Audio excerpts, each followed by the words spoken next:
I'm really worried at the moment about what the future looks like when it comes to socializing our dogs. More and more over the years have gone by, have I noticed that reactive behavior, anxiety around other dogs, overexcitement, these problems have become more and more prevalent. Once upon a time, the biggest problem I would have been out to see people about would be overexcitement, jumping up, pulling on the lead, but that's not the case anymore. The cases that I'm seeing now are all around how dogs socialize or don't socialize. Well, it's really starting to worry me because there seems to be a growing trend now where we're moving away from actually mixing our dogs. A few years ago in Northern Ireland, there are a lot of dog parks in Northern Ireland, and when I lived there, these were social parks. They were mixed parks. You would take your dog there and your dog would mix with other dogs, and they'd be in a safe environment where they couldn't escape or get themselves into trouble. Everything dog related was kind of centered into these parks. So dogs would socialize in there, they would play, and they would get on with each other. They wouldn't be restricted by leads or anything like that. But here, dog parks are hired out for exclusive use. People use the park for their own dog, and actually specifically so they can exercise them in a place away from other dogs. When we go out for walks, there's more and more anxiety about letting your dog approach another dog. We don't know how the other owner's going to react. People are very anti-dogs approaching them. Sometimes people just want to stay quiet. Other times people have maybe misunderstood their own dog's behaviour and feel like their dog doesn't actually want to meet another dog. So often do I see dogs meeting in the park, and they've both had a little conversation while they've approached each other, and they've both agreed to play. And because they start to get quite excited and they're, really getting ready for this play session with their new friend, their owners are just dragging them away, and they're becoming increasingly frustrated on their leads because they're not getting to fulfill this really important need. And we can't fulfill this need for them. We can't play with dogs the way they would really like to play. If a dog played exactly how they want to, they love to grab and wrestle and roll around on the floor. They love to chase. They run fast. And it would be most inappropriate for them to play with us like that. So when they play with a human, they're very stilted. They have to really hold themselves back. They have to be really careful that they don't break our rules.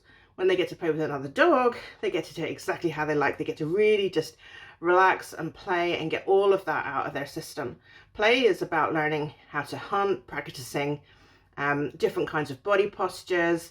They're practicing fighting techniques and all of that kind of stuff. And they're practicing this because it gives them a lot of confidence to know that if they ever needed these skills, they would be able to use them. They also playing because it's loads of fun to play like that. And it's really no different from people boxing and wrestling with each other, or different kinds of sport games that we play with each other, which might perhaps look a little bit violent to some of you who didn't know, but actually those games are well controlled and there's plenty of rules and everything else to try and keep everybody as safe as possible. And that's the same in dog play. They all know how to hold back. They all know when they've gone too far. They know what that stiff body stance means. They know what that squeal means. So they understand all of these social rules when they're playing. But if they don't get to do that with each other, with another creature that really truly understands them and knows what this is about, then that's really quite unnatural and it feels a little bit odd. So I'd really love to see dogs playing again more, but we have some issues. So of course we do have people that now, the trend because of long lines and recall leads and that kind of stuff, the trend is now moving away from letting our dogs off the lead in safe areas. We're now keeping them on these long leads. And means of course we can be a bit lazy, I guess, and we don't have to teach a recall. I think that recall training would make a big difference to a lot of dogs, because if we felt we had a bit more control of our own dog, we might give them a bit more freedom. We wouldn't worry about them approaching dogs that we thought perhaps weren't appropriate for them to meet on the walk, because we would just simply call them back to us and we would walk on. Because we don't have that control, we don't get that option to let them off and let them meet the other 20 dogs they could have met today, which were friendly and fun, and they could have really fulfilled that need with them. Another worrying trend is puppy classes, which have little segmented pods inside. So the dogs can't even see each other while they're learning and learning their new tricks, and they're learning new things in their puppy classes. They're not even getting to do that with the distraction of other dogs around them. So that's a whole another thing that needs to be tackled when people are out for their walks. because puppies are not getting used to ignoring other dogs and really focusing on their owners. An upsurgence in neutrality, which seems to have been taken a little bit far as well, is really not helping. Dogs have been expected to completely almost avoid and ignore their whole environment, when actually neutrality is about being calm and neutral within it. It's accepting the environment is here, but not getting overexcited or afraid or anything like that by it. It's here and we're okay with that, and we're calm. We can respond to recall, we can respond to our owners. So that's what neutrality is supposed to mean, but again, that's been taken too far, and now dogs are trying to ignore each other or having to suppress really important needs. So while we're sort of preventing all of this really important socialization, our dogs have a need to be sociable. They are sociable animals. They have their own language, which they're not getting to practice. So all of this is causing problems. They're becoming overexcited when they see another dog because they don't get enough of that in their life. They're getting afraid when they see another dog because they're not practicing those important skills. So those skills are becoming a bit rusty, so they actually make mistakes, and then we get problems. Dogs are meeting each other on tight leads, which is forcing them to meet in a really aggressive and very rude kind of manner. When dogs meet eye to eye, staring straight into each other's eyes, then that's really very rude. What they want to do is they want to sniff this little bit, the cheek and the corner of the mouth. They get loads of inflammation from that part of the body.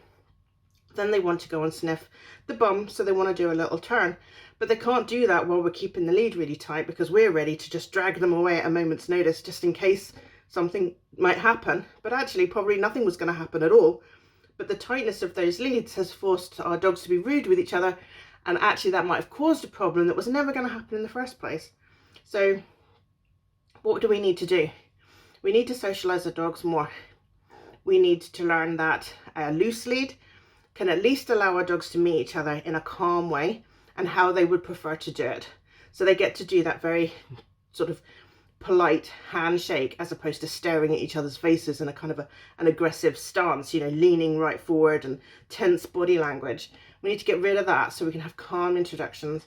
We need to teach recall, because none of this is any good if we can't get our dogs to come back. And the more our dogs get to play with each other, other dogs of their own kind, make friendships, they'll become less anxious, their confidence will grow, reactivity will start to go backwards rather than getting worse and worse and worse. Because of course, when we've got reactive dogs in the park, if those dogs are being reactive towards other dogs, then that might frighten them, and this all has a knock-on effect. So we need to start thinking about how we socialize our dogs and aim for calmness. We need to try and take some minor risks. We need to calculate those risks and be careful, but we need to get closer to the dog that we're trying to introduce our dog to, so that they can meet them in a nice and calm way. We need to get their recall polished up really well.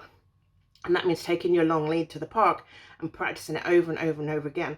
Test your recall as much as you possibly can when there's distractions around that you think that your dog will respond to. If you think your dog's going to run after another dog in the park, then that needs to be your focus when you're training the recall. And we need to get back to a place where we can walk confidently in the park, where our dogs aren't bothering everybody else, where our dogs are confident as well themselves and aren't being bothered by other dogs.